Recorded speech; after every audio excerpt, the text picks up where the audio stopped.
hide all my doubts and wants, and they can't be found.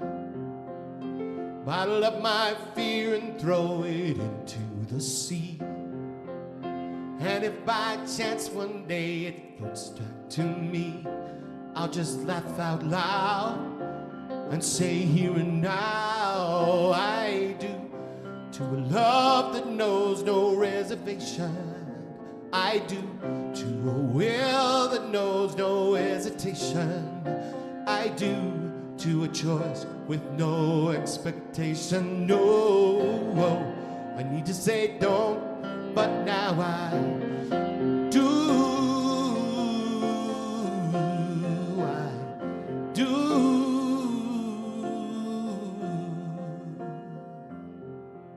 Take away this life I thought was safe and sound.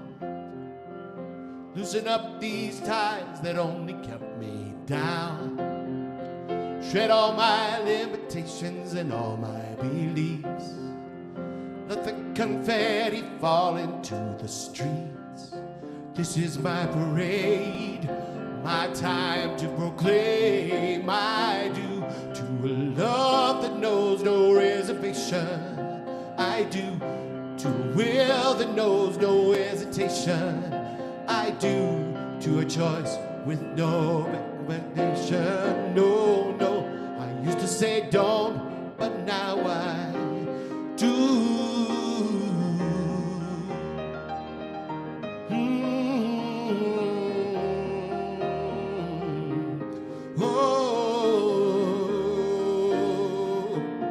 I do to love that knows no reservation. I do to a will that knows no hesitation. I do to a choice with no expectation. I do to a dream that knows no limitation. I do to a force that knows no gravitation. I do to a high with no intoxication. No, I used to say don't, but now I do. I do.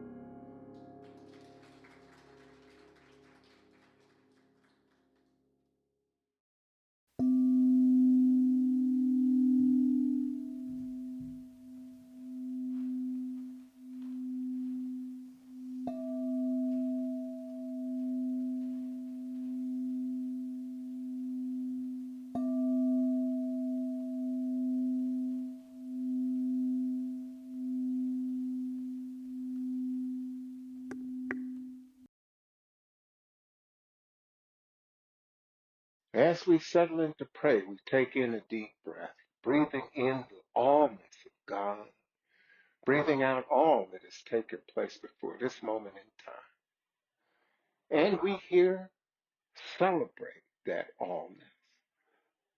And each and every person on the planet is a unique, individualized, divine expression of the one life that is God. And whether they're celebrating that allness in the mosque, a temple, a cathedral, a chapel, in the forest, or even in their living room, it is all one. We are all one. I give thanks for everyone who's come together in this space, our musicians, our practitioners, our sound team, our hospitality team, and of course our Reverend Jenn, who delivers a unique message on freeing ourselves from the tyranny of war that will lift each and everyone up within the sound of her voice as Spirit speaks through her to deliver a message of love, kindness, and oneness to all. I give thanks for each and every soul in this sanctuary and for everyone within the sound of my voice. And know that each and every one of them is a divine, unique expression of the one life that is God. I release these words into divine law, knowing they are made manifest at the intersection of right here and right now I let this go, I let it be, and together we can affirm, and so it is. Our words of inspiration on freeing ourselves from the tyranny of or start with Eric Butterworth. The interesting thing is that many times, just in the process of letting go, we open the answering flow immediately, and the problem is solved or the condition is healed with no further prayer effort required. A Lakota Sioux prayer, Great Spirit, help me never to judge another until I have walked 2 weeks in his moccasins. From our founder, the Honorable Dr. Ernest Holmes, learn to exchange fears, doubts, and uncertainties for faith. Faith can make you whole. Faith can convert fear into certainty, poverty into riches, disease into health. Faith can lift you from from a valley of despair into a mountain of hope and certainty. There is a power which flows out through your words of faith. There is a law of faith which has the power to bring into your life everything you need.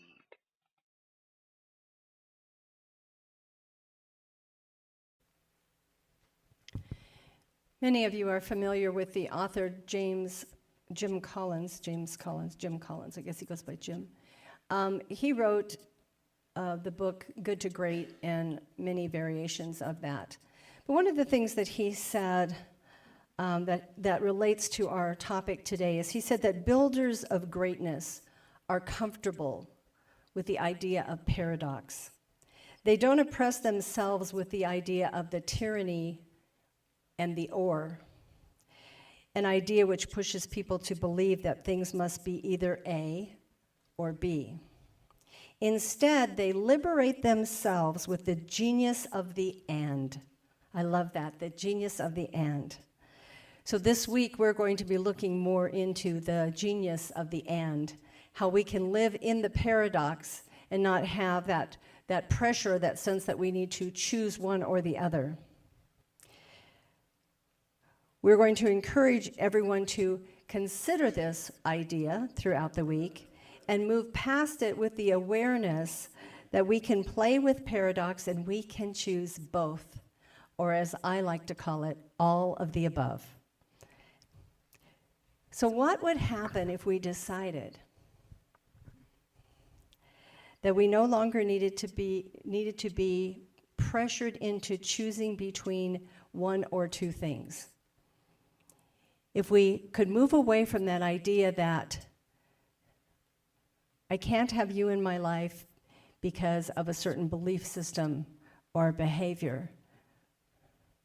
I can't have this particular thing over here that I want because in order to get that, I have to give this up. Where do those kind of complicated concepts come from? And I'll just answer that question for you right now. They come from the human brain. We don't see that behavior anywhere else. It is with humankind.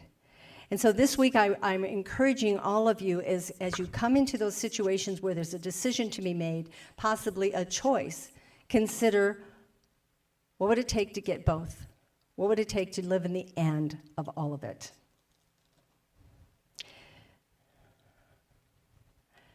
I have a quote here from Henry David Thoreau that says, "Nature is full of genius, full of the divinity, so that not a snowflake escapes its fashioning hand."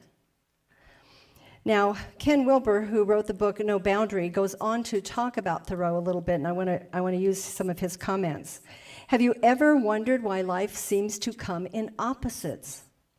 We have up versus down, inside versus outside, high versus low, long versus short, big versus small, good versus evil, life versus death, pleasure versus pain, God versus Satan, freedom versus bondage. But the truth is, nature knows nothing of this world of opposites in which people live. Thoreau said that nature never apologizes. I was thinking about this morning on my walk. I kept thinking, isn't it amazing that in the spring, the beauty of the planet comes from green coming up and flowers and all their beautiful colors.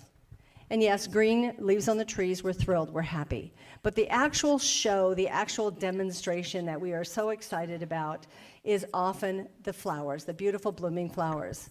And the trees don't get bent out of shape about that. I have never seen an altercation in nature. I have never seen it. What happens, though, is as the year goes on and we get to this beautiful time we're in right now called autumn, and the trees just explode with color. And now they're doing their demonstration of expression of life and the beauty and all of that wonderful stuff that we have been gifted by the divine. But nature doesn't look at the opposites. Nature doesn't live in that either-or concept. Nature simply is. So where did all that come from? Well, we're really great. We're really good at creating stuff. We are. We you know, the first time one of us looked at another one of us and said, well, that doesn't look right, we just built on that. And we've built on it, and we've built on it, and we've built on it. But we're making some changes. So one of the things we're aware of is that our world is full of polarities, and they're pushing us to the breaking point in many ways. We have been pressured for too long to make a choice, to turn our back on something that maybe we really wanted or desired because we haven't been able to compute in our heads how we could have it. We've been so committed to choosing the either or that we've been unable and often unwilling to look at the solutions that could exist if we simply open up and embrace a new way of thinking. Well, it's not too late. We still have the opportunity to step into this. So what we look at here is that we're kind of at a tipping point, and it's requiring us to step into a new state of being, and we're very aware of this. We see it everywhere. We get to step into a new state of being, and through this, risk being swallowed up by our old, outdated mindsets. So we want to let go of those. We want to move away from that a little bit and look at what can we do today? What can we do new? What can we do different? What can we do with that refreshed attitude and mindset? We must release ourselves from the concept of or, either or, and embrace a third way. What if there's a third way? What if there's another way to do the work we want to do? So I found this little story. It's a fable. And I'm sure many of you have heard it, but there was a woman was out with her child having lunch in a gladed area in the, what do we call those? Down by the swamps. Florida, Louisiana area, you know. Yeah, bayou, thank you. That was a good word. Down by the bayou. And what happened was a crocodile came along and took her child. And the mother was frantic. And she's screaming and begging with the crocodile to let the child go. And the crocodile, who happened to be a bit of a wagerer, decided that he would play a wager with the woman over the life of this child. And so what he said to her was, if you can predict what I'm going to do next, you're the winner.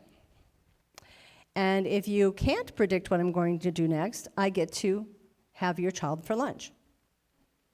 So the mother is in a quandary, and she's thinking, okay, how's this going to work? Because if I tell him that I think he's going to not eat my child, he might then he wins, and he gets to take my child. That's not going to work. And if I tell him that I think he's going to, and she just kept going back and forth with all these ideas in her head, and finally she looked at him and she said, okay, here's what I'm going to do. I'm going to say that you will eat my child. The crocodile was shocked. For a moment, he was a little bit off his game. He wasn't ready for that kind of an answer, because now he's thinking that if he tells her that she's right, he doesn't get to eat the child because now he's lost the wager. And if he tells her that she's wrong, now he's fudging on a bet, and that's not going to ever work for him. And so while he's in this quandary, she grabs the child and takes off. And there is no moral to that story other than don't have lunch with your child in the bayou.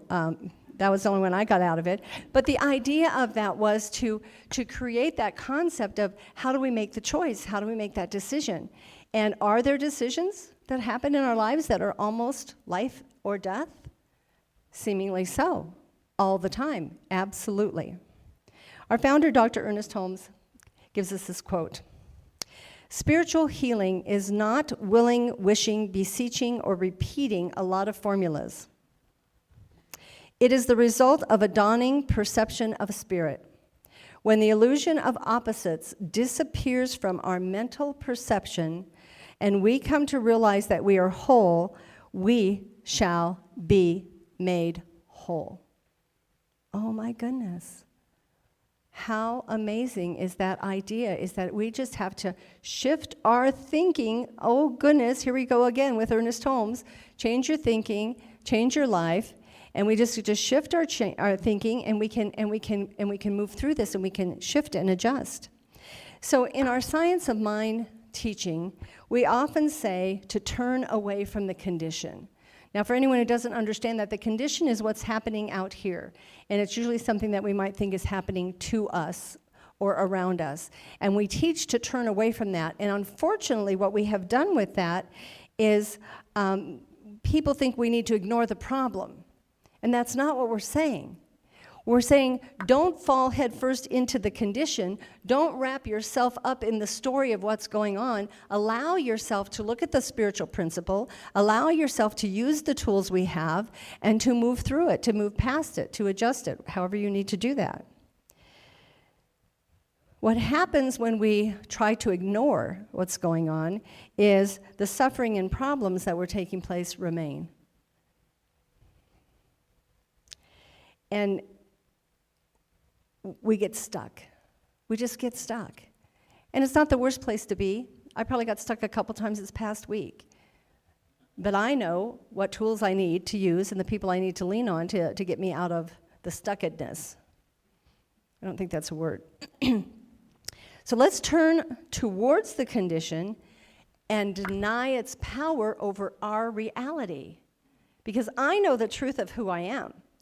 I know that I am of source. I know that Spirit created me in divine mind. And if I can hold on to that, if I can maintain that, then I know that I can move through any condition. And it cannot harm me, and the me that it cannot harm is that spiritual being, that divine entity, that soul within, the who I am piece.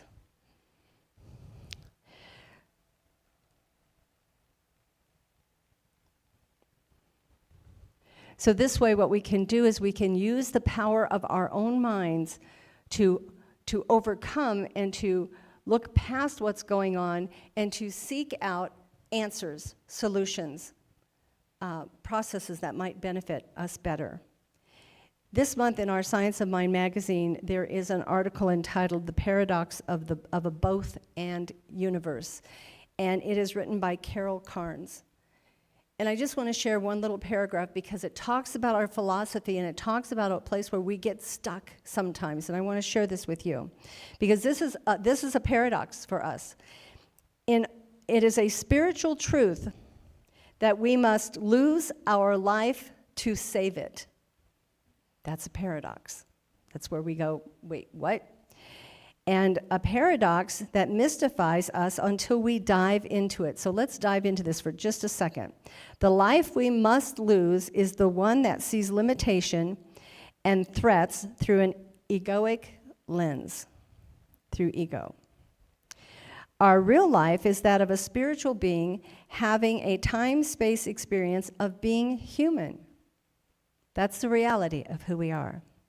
Not limited in any way, except by our own insistence that we are, and we live in that divine duality. I think that is so beautiful. So we even teach, and where I cringe every now and then is that we teach these concepts and we throw them out at people sometimes and we share them, and we don't take the time to educate maybe on exactly what we're talking about. And people walk away from us and they're going, I don't know what these guys are talking about, but that was a weird conversation, and then they don't necessarily find what they're looking for. So we want to be sure that we're taking our time, our very own time, to ground ourselves and to be in that place of truth and light and love and expressing and explaining these things. So when we're talking to someone else, because we're one of the greatest tools on this planet right now for expanding this philosophy, for teaching this truth to all people, for giving everyone an insight to how they can make their lives better. We are the spiritual tools. Our language, our actions, our behaviors, all the things we do, the people we come in contact with. So let's keep that in mind this week as we're looking at this. The founder of Unity Churches, Charles Fillmore, gives us this quote. We demonstrate non-resistance by denying all intellectual opposition or antagonism. When the substance of divine love is poured out upon all alien thoughts, we are not bothered by them anymore. They don't have any power over us. When we get this, when we truly get this, we move into a space of free expression. And nothing can harm us, and nothing can hold us down, and nothing can limit us. That's a beautiful, beautiful thing. He reminds us that we can move forward through a pouring out of love. So let's look at that this week, because maybe, oh my gosh, maybe love is the answer. Maybe love is the answer. We see this tyranny of the or in almost every aspect of our lives. You were taught it as a very small child. Pick a hand, right or left. Which would you rather have, this or that? I worked in sales and customer service forever, and it was a question we asked so many people, well, would you rather have this or would you rather have this? Because we were in a world of limitation as to things we could do to comply for the customer, and so we had to offer them maybe this or maybe this. What got stuck in our heads and in our bodies was, oh my gosh, that means this is my everywhere part of my life. In everything I have to choose. And that's not the truth, and that's not what we were teaching. You see, we no longer get to choose between economic growth or taking care of people. We no longer get to choose between technological advances or preserving the environment. We can't choose over being conservative or liberal. We can't choose between tearing out our societal systems or holding them up no matter what, good for the many or good for the few, taking care of ourselves or taking care of others. Personal safety or collective freedom. The list just goes on and on and on and on and on, and you're going to have it show up for you a lot this week, because now that we've opened the door, the pathway for that conscious awareness to come forth, you're going to see it everywhere, and we don't get to live in that world anymore. We have to say, yes, we can have technology, and yes, we can take care of the people, and yes, we can take care of the economy, and yes, we must do this. And we're getting that message. We're seeing it evidenced in other places. Sometimes I think we're not moving fast enough, but we're moving, we're getting there, we're getting closer.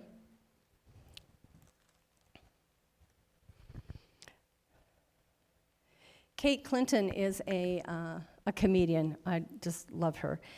I have this quote from her. It says, "A friend told me that each morning when we get up, we have to decide whether we're going to save or savor the world."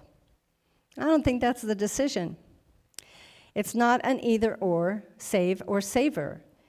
We have to do both. We have to save and savor the world. This world we live on is precious. And yes, can we savor all of the amazing things about it and the beauty of the landscape around us? Yes, and yes, we are still called to save it, because we're losing our natural resources. We have lost many of them, huge percentages of what we need for agriculture and for planting and for nutritional products and foods and stuff. There's just the list just goes on and on and on and on. So I did a little research about organizations that are saving the world or doing their best to save the world. And I found out about a search engine that you might not know anything about, and it's called Ecosia, if I'm saying it right, and it's ECOSIA. This search engine allows you, if you use it, to be a part of planting trees around the world. Because every 50 searches on Ecosia equals planting a new tree with the ad money that they earn. To date, this organization has planted over 50 million trees. Now let me tell you why they chose this idea. And I don't know about you, but I didn't know that search engines made money and did something with it. I mean, I'm sure they make money. It's like, I still have that question about what is an app? Why do I need 20 apps on my phone? Who's getting money off of these apps? So I'll do some research on that and get back to you with answers on that one too. But for now, let's talk about Ecosia. They said that they had decided that of all the environmental initiatives that they could participate in, they felt that planting trees was the biggest thing and the most significant thing they could do, because when you plant a tree, you fight climate change, you restart water cycles, you turn deserts back into fertile forests, and you provide nutrition, employment, education, medical assistance, and political as well as economic stability to the planet. All encompassing. Wow, that is amazing. Deforestation has a terrible impact on our environment. There are currently, today, 7 billion trees cut every single year around the world. So what can we do? Because we also want to do our part. Well, they gave us a couple suggestions. If you want to stop deforestation as much as you can, here's some things you can do daily. Avoid using as much paper as you normally do. And of course, I'm tearing up pieces of paper with a sentence on them and throwing them in my trash can. When I read this, I'm like going, okay, I'm recycling all that paper in my trash can. So I pulled it all back out. I have paper copies of my talk. I'm now printing them front to back. It's like, okay, I can wrap my head around this. I don't need to use paper towels every time I turn around. I can do some of this stuff. So avoid using paper as much as you can. Plant a tree once in a while. Oh my gosh, plant a tree. What an idea, what a thought. Recycle and buy recycled products when you can, which many of us may be doing this. And then they added to the list something that surprised me. Reduce your consumption of meat. And I won't get into that because food choices are entirely up to you, but I thought, wow, I have to think about that. I get to do that because that's what I see. When I see suggestions like that, it's like, okay, let's see how many of these I can master, how long it's going to take me, and how I can feel about that. And of course, bless your pea-picking hearts, you all get to hear about me on the whole journey because I share that everywhere I go. So anyway. David Richo said, to find real happiness in life, it takes developing ourselves emotionally and spiritually. Spiritual consciousness breaks through dualism, through our simplistic notions of good and bad. We're just unlearning some of the stuff we were taught as kids. We're just letting go of some of these ideas and things that we've been taught in the past. What do they mean to us? And how you can't, we were taught you can't a lot, and you have to pick and you have to choose, and we're unlearning some of this. And what we have discovered is we're kind of at a tipping point right now here on planet Earth. Our systems are no longer working, and we are in the process of a major paradigm shift. And even though some days it looks like it's happening quite slowly, it's still happening. We have to do things differently. Because hundreds and thousands of years ago, the decisions we made on how to bring people together and create community and those types of things, the way we went about it then, we had very limited awareness. We only knew what we knew then. And now we have learned so much more, and we can see the impact of what some of those decisions, and so now we get to make new decisions, and that's where the paradigm shift comes from. And here's the question that we need to think about, the idea we need to think about is that the question is not whether it will be painful or not. Because I know when I said stop, cut back on eating meat, somebody's brain exploded for a second, and they're like, no! Maybe not, but maybe. Is it going to be painful? Absolutely. Absolutely. Because what we have discovered is with uncomfortable behaviors, with uncomfortable choices, there comes pain, and with pain comes growth. So yeah, it'll probably be painful. But how much are we going to allow ourselves to get attached to the suffering and lose focus of the outcome? Because we're at choice. We get to decide what to focus on and what to look at.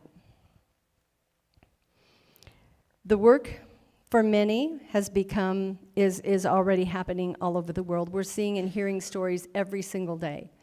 And just like my information about that search engine, how many people don't know anything about that? I'm like going, again, I needed to go look at it. You know, I'm thinking I'm pretty informed, and clearly I'm not, but we can go and seek that out. Centers for Spiritual Living is standing on the forefront and leading this change through our teachings, through our classes, through our workshops. We can use our teachings to help people step away from the concept of the tyranny of or. And we can recognize that our world has lived in this state for so long. It's time for a new way. It's time for a new idea. It's time for a new possibility. Ram Dass says, the less attached you are to your own desires, the more you can hear what other human beings need, and the less you project your own needs. Your response is more compassionate and appropriate to the need at hand. That doesn't mean you don't have desires. The paradoxical question is, how can we be fully engaged in life and not be attached? Oh my gosh. How can I live here on planet Earth and just be in love with all of this and not get attached to some of it or some of the people? And Ram Dass goes on to say, translating the inner work on ourselves into action is a subtle art. Now, I like the way he said subtle art, because I'm one of these people that I want to blow up the world, and I want to drop everything that I was doing yesterday and do all different stuff tomorrow, because I think that's the quicker I can get to change. And he's saying, no, it's a subtle art. Let's take baby steps. Let's take our time with this. Let's allow ourselves to move into this state, into this idea of how we choose to live, and let's just do it step by step by step. Because that's what it takes for us to move forward. And I may have shared this story before. Years and years ago, I met a woman by the name of Rhonda Britton. Rhonda Britton is a minister and was an author of a book called Fearless Living. And she was talking about how her life had gotten out of control, and there was some serious trauma and drama that took place in her life as a teenager, and I don't think I need to get into that, but she was stuck there. It was her story. What happened to her, what happened to her mom, what happened to her dad, that was her story. And it was impairing every part of her life, and she couldn't get away from it. So she finally decided she needed to do something about it. One of the first things she knew she needed to do something about was her weight, because she had let her eating habits kind of overpower herself, and she wasn't getting the healthy nutrition that she wanted to do. So she thought, I know what I'll do, I'll join a gym. But she knew who she was, and she knew that she couldn't just get up off the sofa, go get in the car, and go drive to the gym and join the gym. She knew she had to take baby steps. So what she did was she started going out and looking at shoes that she could wear to work out in. And eventually she found some shoes. I mean, she shopped around for a while, took her a couple days. She found a pair of shoes, and so she took them home, and and the next day she put them on, and she wore them around the house. And the next day she got up and she put the shoes on, and she wore them around the house, and she went out and got in the car, and she drove to the gym and drove back home. And the next day she got up, she put on her shoes, she got in the car, she drove to the gym, and she went inside, and she just asked a bunch of questions. It took her a couple of weeks to acclimate from not doing anything to working out on a daily basis with all the proper gear and at the gym, et cetera, et cetera. It took her some time to get there. But once she did, she was ready. Because by the time she went through all those little tiny baby steps, she was going, oh, for Pete's sake, let's just go work out. But she set herself up for success. And she talked a lot about having whatever you're trying to do, whatever you're shifting in your life, if you can give it 12 weeks. And that was her time frame, was that if you can give it 12 weeks and devote 12 weeks to it, by the end of that 12 weeks, you won't even think about it. And of course, we go to that place where it says, well, it only takes like 21 days, they say, to form a habit. Well, it depends on the habit. I've discovered if it's a negative habit or something that's not quite as beneficial to my life, I can capture that one really quick, but if it's letting go of some of that stuff and focusing on the good, the positive outcomes for my life, it might take me a little bit longer. So as we listen to these words of Ram Dass, let us take action in this subtle art. Let's take baby steps. Let's take some time to get there, knowing that as we do, we will be able to embrace it, we will be able to consciously hold it, and we will be able to support ourselves in it. So I guess the question is this: are we willing to let go of all that we have always known and step into what we know is possible? Are we willing to embrace the pain of vulnerability and uncertainty and release the idea that pain and suffering go hand in hand? The journey for each of us is going to include a few uncomfortable missteps. It's going to include some risk-taking. It's going to include a little bit of pain, but there doesn't have to be suffering. There doesn't have to be suffering in the process. That's something we can choose or not choose. We can come into a brand new idea. So we here, the New Dawn community, we visioned on what is Spirit's highest vision for this community. We did this last week, and as we get to look at this over and over and over, as we keep going forward, and as we hold this in prayer, and as we hold this in our hearts, we get to keep looking at this, of what is that new idea? There is a paradigm shift happening in churches all over the planet. For some strange reason, people aren't attending like they used to. There's been a shift. And for some of us, it was something that was kind of forced into the process, and for some of us, it was something that has maybe, it's just come forth naturally. It's kind of difficult to say, but let's look at that and go, okay, so what is that? And what is that third idea? Not this or this, but what is that in between, or a little bit of both, or a little bit of all the above? What is that we can do? The paradox of good and difficult has never been more true than it seems to be today. Because our journey is both good and difficult. It's playful and serious. It's necessary and it's optional. And so this week, let's take that to heart. Let's take that with us as we go forward this week, and we look at playing with the paradox, and we look at moving away from the either-or concept. And possibly one of the greatest things we can do this week is to connect with someone that maybe we haven't been too connected with because we have different beliefs. And we haven't been able to get past the beliefs to the heart of the matter. And this week, let's get to the heart of the matter and see what we can do to help make this world a more positive place for everyone. Please pray with me.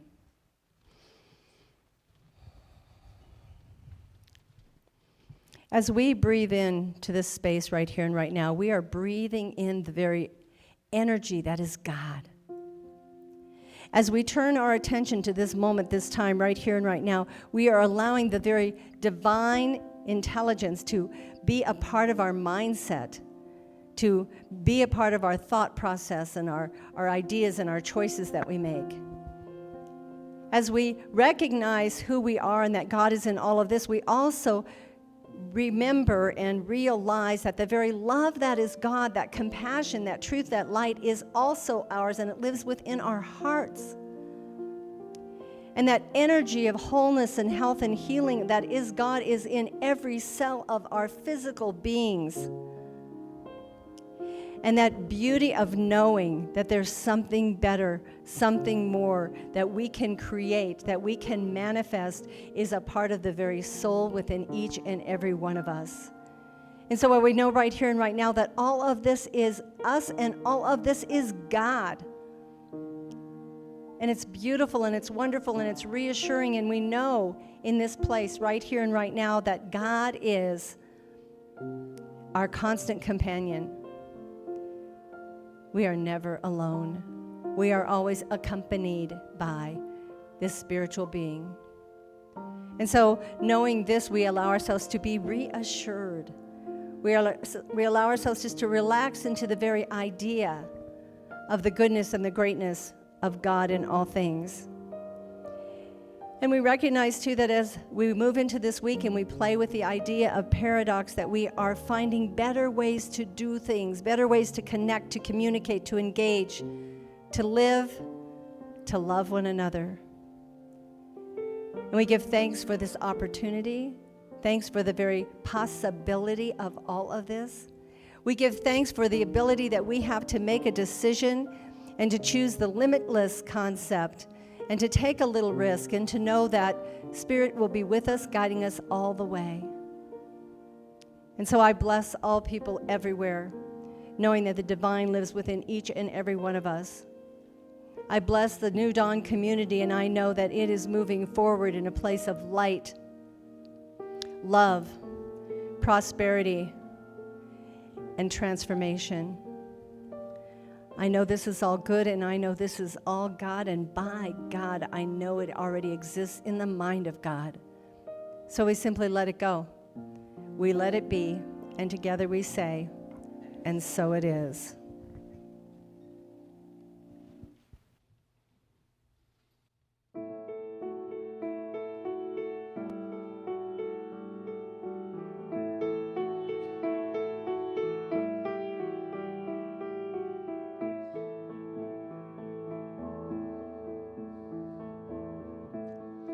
Love is but a song we sing, fears the way we die.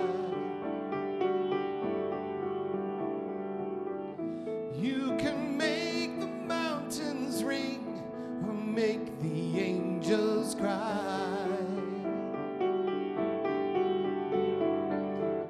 No, the dove is on the wing, and you need not know why. Come on, people now, smile on your brother. Everybody get together, try to love one another right now.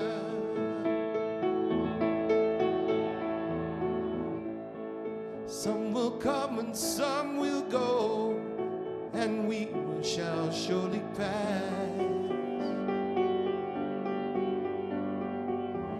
When the one who left us here returns to us at last, we are but a moment's sunlight fading in the grass. Come on, people now, smile on your brother. Everybody get together, try to love one another right now. Come on, people now.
If you hear the song I sing, you must understand.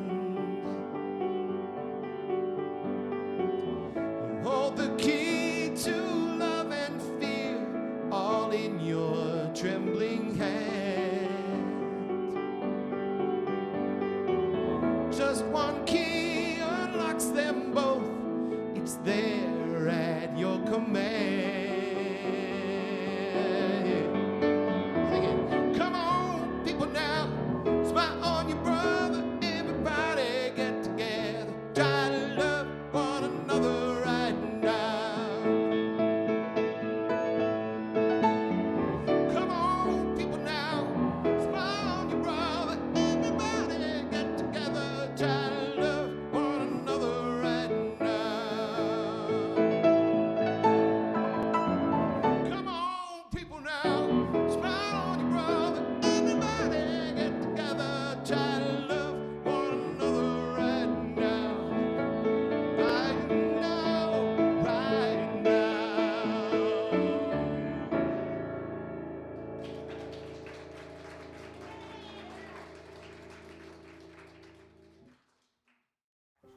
Hello. I'm Reverend Jenn Wilde, Senior Minister for New Dawn Center for Spiritual Living. New Dawn Center is a global community, and we welcome all people, all paths, all ways of thinking, all philosophies. So know that you are welcome here, and thank you for joining our online community.